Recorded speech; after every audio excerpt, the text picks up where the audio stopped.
राज्य सरकार एक वर्ष पूर्ति प्रस्तुति बैठक में जोगदेले मान्यवर मंत्री श्रीजुक्त नित्यानंद गंड। राज्य सरकार एक वर्ष पूर्ति अवसर में सरकार विभिन्न जनकल्याणकारी योजना संपर्क में जनसाधारण को व्यापक सचेतन कराइबापई राज्य स्तरीय और जिला स्तरीय विकास मेला एवं प्रसार अभियान आयोजित कराजिबो।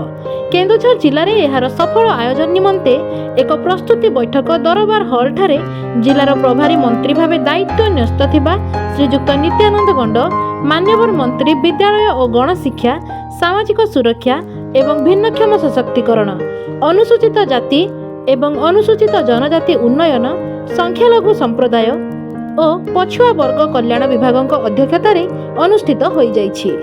जिलापाल श्री विशाल सिंह स्वागत भाषण प्रदान करने सह जिला स्तरीय कार्यक्रम रूपरेख एवं प्राक प्रस्तुति बाबद तथ्य उपस्थापन करथिले।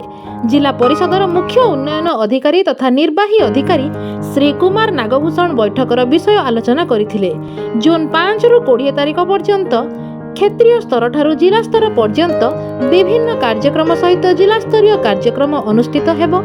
एहा सह जून 11 रु 17 तारिख पर्यंत ओरमास पक्षर स्थानीय कालीपड़िया ठारे विकास मेला जरिया विभिन्न जनकल्याणकारी योजना संपर्क में लोक माननकु अवगत कराजिबो बोली सूचना देइथिले। परे परे मान्यवर मंत्री जिले में चलीथिबा विभिन्न विभागर योजनार कार्यकारितार समीक्षा करथिले।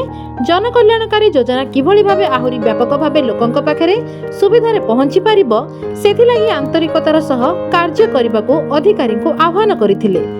बैठकरे वनखंड अधिकारी श्री धनराज एचडी, प्रकल्प निर्देशक जिला सहरांचल उन्नयन संस्था श्री मिर्धा टप्पो, अतिरिक्त जिलापाल श्री मंदरधर महालिक, श्री रवींद्र कुमार प्रधान, आईएएस प्रोबेशनर श्री पवन कुमार समेत समस्त जिला स्तरीय विभागीय अधिकारी उपस्थित रहिथिले।